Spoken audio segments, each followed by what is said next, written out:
Capítulo 5, donde se prosigue la narración de la desgracia de nuestro caballero. Viendo pues que en efecto no podía menearse, acordó de acogerse a su ordinario remedio, que era pensar en algún paso de sus libros, y trújole su locura a la memoria aquel de Valdovinos y del marqués de Mantua, cuando Carloto le dejó herido en la Montiña, historia sabida de los niños, no ignorada de los mozos, celebrada y aún creída de los viejos, y con todo esto no más verdadera que los milagros de Mahoma. Esta pues le pareció a él que le venía de molde para el paso en que se hallaba, y así con muestras de grande sentimiento se comenzó a volcar por la tierra y a decir con debilitado aliento lo mismo que decía el herido caballero del bosque. «¿Dónde estás, señora mía, que no te duele mi mal? ¿O no lo sabes, señora, o eres falsa y desleal?» Y de esta manera fue prosiguiendo el romance hasta aquellos versos que dicen: «Oh noble marqués de Mantua, mi tío y señor carnal». Y quiso la suerte que cuando llegó a este verso, acertó a pasar por allí un labrador de su mismo lugar y vecino suyo, que venía de llevar una carga de trigo al molino, el cual, viendo aquel hombre allí tendido, se llegó a él y le preguntó que quién era y qué mal sentía, que tan tristemente se quejaba. Don Quijote creyó sin duda que aquel era el marqués de Mantua, su tío, y así no le respondió otra cosa sino fue proseguir en su romance, donde le daba cuenta de su desgracia y de los amores del hijo del emperante con su esposa, todo de la misma manera que en el romance lo canta. El labrador estaba admirado oyendo aquellos disparates, y quitándole la visera, que ya estaba hecha a pedazos, de los palos, le limpió el rostro, que le tenía cubierto de polvo, y apenas le hubo limpiado cuando le conoció y le dijo: «Señor Quijana», que así se debía de llamar cuando él tenía el juicio, y no había pasado de hidalgo sosegado a caballero andante, «¿quién ha puesto a vuestra merced esta suerte?» Pero él seguía con su romance a cuanto le preguntaba. Viendo esto el buen hombre, lo mejor que pudo, le quitó el peto y el espaldar para ver si tenía alguna herida, pero no vio sangre ni señal alguna.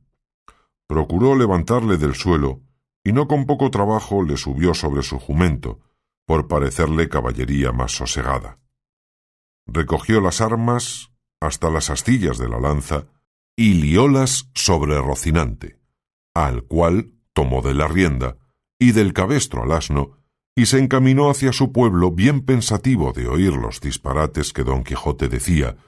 y no menos iba Don Quijote, que de puro molido y quebrantado no se podía tener sobre el borrico, y de cuando en cuando daba unos suspiros que los ponía en el cielo, de modo que de nuevo obligó a que el labrador le preguntase, le dijese qué mal sentía. Y no parece sino que el diablo le traía a la memoria los cuentos acomodados a sus sucesos, porque en aquel punto, olvidándose de Valdovinos, se acordó del moro Abindarráez, cuando el alcaide de Antequera, Rodrigo de Narváez, le prendió y llevó cautivo a su alcaldía. De suerte que cuando el labrador le volvió a preguntar que cómo estaba y qué sentía, le respondió las mismas palabras y razones que el cautivo Abencerraje respondía a Rodrigo de Narváez, del mismo modo que él había leído en la historia en La Diana de Jorge de Montemayor, donde se escribe, aprovechándose de ella tan a propósito, que el labrador se iba dando al diablo de oír tanta máquina de necedades, por donde conoció que su vecino estaba loco, y dábale priesa a llegar al pueblo por excusar el enfado que Don Quijote le causaba con su larga arenga. Al cabo de lo cual, dijo: «Sepa vuestra merced, señor don Rodrigo de Narváez, que esta hermosa jarifa que he dicho es ahora la linda Dulcinea del Toboso, por quien yo he hecho, hago y haré los más famosos hechos de caballerías que se han visto, vean ni verán en el mundo». A esto respondió el labrador: «Mire vuestra merced, señor, pecador de mí, que yo no soy don Rodrigo de Narváez, ni el marqués de Mantua, sino Pedro Alonso su vecino, ni vuestra Mercedes Valdovinos, ni Abindarráez, sino el honrado hidalgo del señor Quijana. Yo sé quién soy, respondió don Quijote, y sé qué puedo ser. No sólo los que he dicho, sino todos los 12 pares de Francia, y aun todos los 9 de la fama, pues a todas las hazañas que ellos todos juntos y cada uno por sí hicieron, se aventajarán las mías.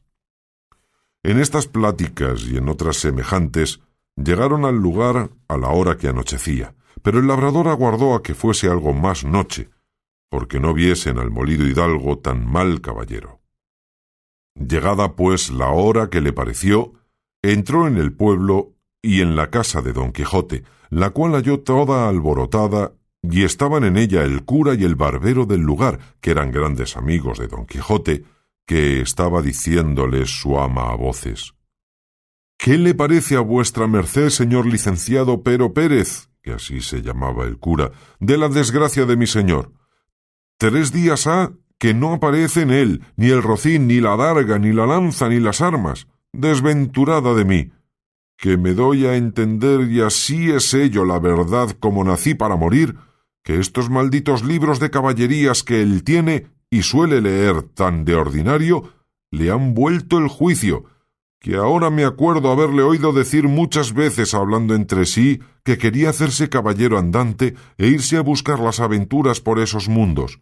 Encomendados sean a Satanás y a Barrabás tales libros, que así han echado a perder el más delicado entendimiento que había en toda la Mancha. La sobrina decía lo mismo, y aún decía más. Sepa, señor maese Nicolás, que ese era el nombre del barbero, que muchas veces le aconteció a mi señor tío estarse leyendo en estos desalmados libros de desventuras 2 días con sus noches, al cabo de los cuales arrojaba el libro de las manos y ponía mano a la espada y andaba a cuchilladas por las paredes, y cuando estaba muy cansado decía que había muerto a 4 gigantes como 4 torres, y el sudor que sudaba del cansancio decía que era sangre de las feridas que había recibido en la batalla, y bebíase luego un gran jarro de agua fría y quedaba sano y sosegado, diciendo que aquella agua era una preciosísima bebida que le había traído el sabio Esquife, un grande encantador y amigo suyo. Mas yo me tengo la culpa de todo, que no avisé a vuestras mercedes de los disparates de mi señor tío, para que los remediaran antes de llegar a lo que ha llegado, y quemaran todos estos descomulgados libros, que tiene muchos, que bien merecen ser abrasados como si fuesen de herejes.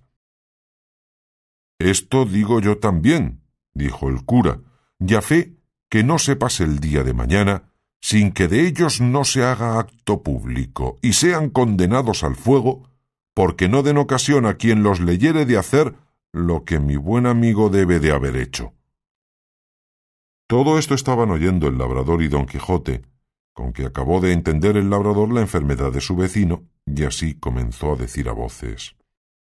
Abran vuestras mercedes al señor Valdovinos y al señor marqués de Mantua, que viene mal ferido, y al señor moro Abindarráez, que trae cautivo el valeroso Rodrigo de Narváez, alcaide de Antequera. A estas voces salieron todos, y como conocieron los unos a su amigo, las otras a su amo y tío, que aún no se había apeado del jumento porque no podía, corrieron a abrazarle. Él dijo: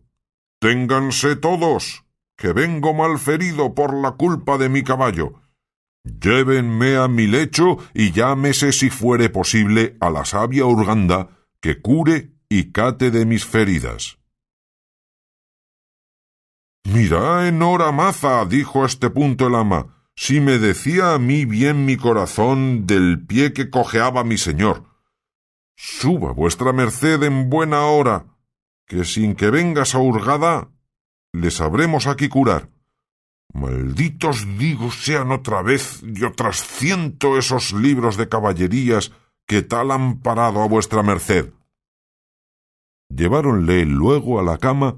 y catándole las feridas, no le hallaron ninguna,